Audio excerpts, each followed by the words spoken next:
आवाज दो, आवाज दो, आवाज। We want, we want, we want, we want, we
जी। तो 30 दिनों से आप अपनी मांग को लेकर धरने पर बैठे हुए हैं, लेकिन सरकार टस से मत नहीं हो रही। और कितना इंतजार? देखिए सर, मैं आपको बताना चाहूंगा कि ये एनवाईसी एम्प्लॉइज हैं जो पिछले 13 साल से, जिन्होंने पिछले जिंदगी के 13 साल जो हैं इस एलजी एडमिनिस्ट्रेशन को, जम्मू कश्मीर की जनता को दे दिए, और जम्मू कश्मीर की जनता की सेवा के लिए जो है इन लोगों ने अपने जिंदगी के 13 साल दे दिए हैं। लेकिन मैं बताना चाहूंगा कि अब इन 5000 जो एनवाईसी एम्प्लॉइज हैं, इनके पास अब खोने के लिए कुछ नहीं बचा है। इनके पास अगर बचा है तो सिर्फ और सिर्फ इनके मान और सम्मान की लड़ाई के लिए हमें जहां तक भी इस संघर्ष को चलाना होगा, हम दिल्ली के जंतर मंतर तक भी जाने के लिए तैयार हैं, क्योंकि अब हमें अपने परिवारों की, अपने बच्चों के मान और सम्मान की लड़ाई का सवाल है।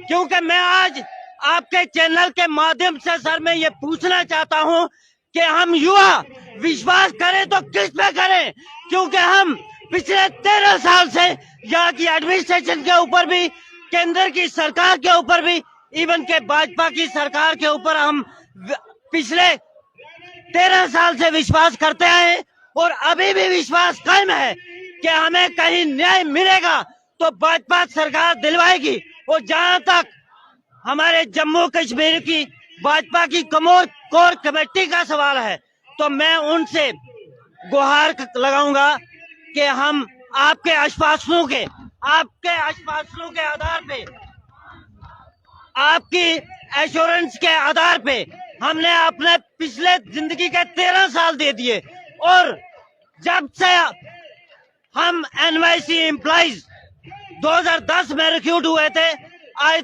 जनाब 13 साल हो गया। तो मुझे लगता है कि साल के 2 महीने हमारे इन्हीं रोडों पे जिस तरह से जब भी आप जो है भाजपा के प्रेसिडेंट से मिलते हैं, कहते हैं हो जाएगा, ये कभी पूछा कि कब होगा?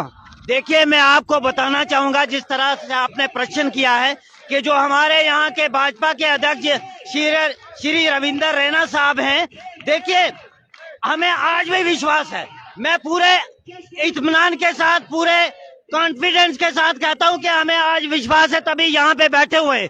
वरना जिस दिन से रैना साहब ये विश्वास हमारा टूट गया, ये भरोसा खत्म हो गया, तो तब मान लीजिए कि ये 5000 एम्प्लॉइज का रुख जो है किस तरफ होगा। मैं आपसे गुहार लगाता हूं कि आपका विश्वास अगर बना है तो उसको बनाए रखिए और इन 5000 परिवारों को इंसाफ दीजिए। मैं कहना चाहता हूं आपके इस चैनल के माध्यम से और इस मंच के माध्यम से भी ये कहना चाहता हूं कि ये भारत के युवा हैं, ये इसी देश के नागरिक हैं, ये इस देश की बच्चियां हैं, जिसके लिए अभी 20 जनवरी 2023 को भारत की सरकार ने और भाजपा के कोर कमेटी ने और प्राइम मिनिस्टर श्री नरेंद्र मोदी साहब ने अभी बेटी पढ़ाओ बेटी बचाओ अभियान अभी चंद ही दिनों पहले डिफरेंट एसोसिएशन डिफरेंट डिपार्टमेंट्स के थ्रू ये मैसेज दिया, लेकिन मैं ये पूछना चाहता हूं आज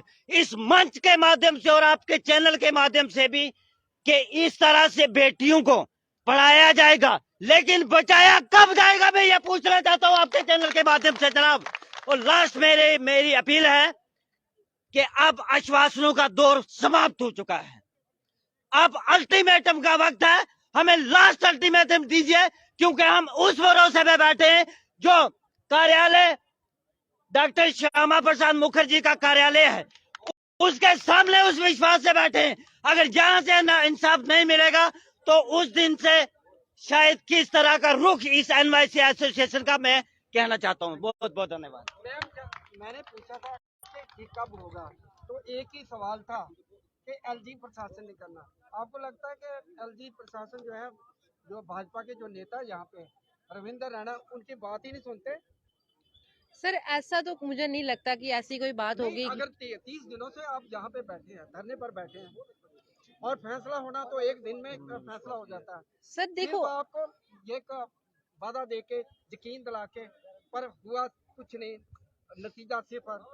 सर हमें अपने जो ऑनरेबल एलजी साहब है उन पे पूरा विश्वास है, क्योंकि वो भी यहाँ पे अगर जिन्होंने भी उनको भी यहाँ पे भेजा है वो हमारे ऑनरेबल प्राइम मिनिस्टर जी हैं, ऑनरेबल होम मिनिस्टर जी हैं। तो हमें अपनी सेंट्रल गवर्नमेंट पे, जहाँ हमें अपने जो स्टेट पे इस टाइम पे जो हमारे ऑफिसर्स हैं सब पे विश्वास है कि वो जल्दी से जल्दी, बट हमें भी ये चीज समझ नहीं आ रही है कि इतना डिले क्यों कर रहे हैं। मैंने इस माध्यम से बहुत बार बोल चुकी हूँ कि honourable LG sir, justice delay justice deny. तो अगर आप भी चाहते हो कि JNK के यूथ के साथ अन्याय नहीं हो तो फिर आप क्यों अन्याय कर रहे हैं। तो मैं आपके चैनल के माध्यम से उनको कहना चाहती हूँ कि आज 30 दिन हो चुके हैं हमें यहाँ पे बैठे हुए। कल आप देख रहे थे कितनी कड़ाके की ठंड थी, हमारे एनवाईसी भाई बहन हम सब कल भी यहाँ पे बैठे थे, तो हमें विश्वास था कि आज इतनी ठंड में तो उनको दिख रहा होगा कि हमारे बच्चे, मैं उनसे पूछना चाहती हूँ कि क्या आपके बच्चे, आपकी बेटियां इतनी ठंड में रोड में होती तो आप कैसे ब्लोर में बैठ सकते हो। आप देख सकते हो कल हम छोटे छोटे बच्चों को लेके यहाँ पे आए थे, और हमारे भी घर वाले बोलते हैं कि ऐसी अंधी गवर्नमेंट है जिनको आपका दुख ही नहीं दिख रहा है। तो प्लीज एलजी सर, हमारी कोई बहुत बड़ी डिमांड नहीं है, हमें एक कॉन्क्रीट पॉलिसी चाहिए और एक हैंडसम सैलरी चाहिए, क्योंकि 2500 में तो मात्र एक दिन नहीं निकलता है। आज के इतने महंगाई के जमाने में 2500 में तो एक दिन भी नहीं निकलता है। तो मैं एलजी सर से यही डिमांड करूंगी कि एलजी सर जल्दी से जल्दी हमें एक कॉन्क्रीट पॉलिसी और एक सैलरी एनहेंसमेंट के साथ भेजिए। और कितना इंतजार सर हमें भी वही समझ नहीं आ रहा है, बट हमें विश्वास है कि एलजी सर आप जल्दी से जल्दी हमारे लिए कोई ना कोई अच्छी कॉन्क्रीट पॉलिसी बना रहे होंगे, और हमारी CS सर से भी यही डिमांड है, क्योंकि पिछले दिनों हम CS सर से मिले थे तो उन्होंने हमें एक चीज बोली थी कि आपका 2 साल का पीरियड था। तो मैं CS सर से बोलना चाहती हूँ, जब सबको, कुछ मीडिया वालों को भी ये चीज का है कि आपका 2 साल का टाइम पीरियड था, तो मैं आपको सुनाना चाहती हूँ कि वो 2012 में खत्म हो चुका था।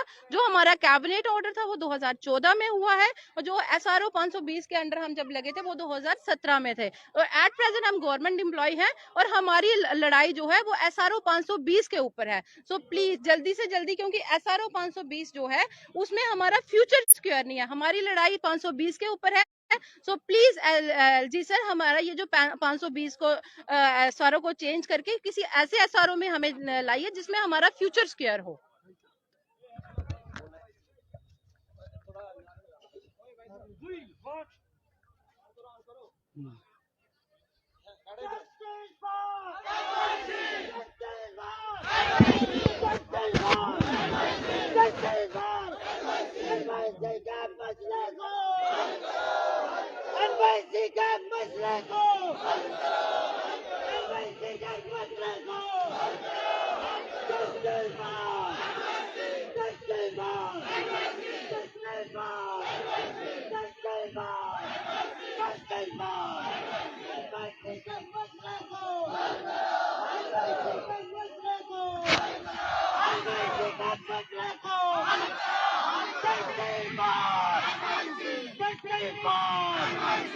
जय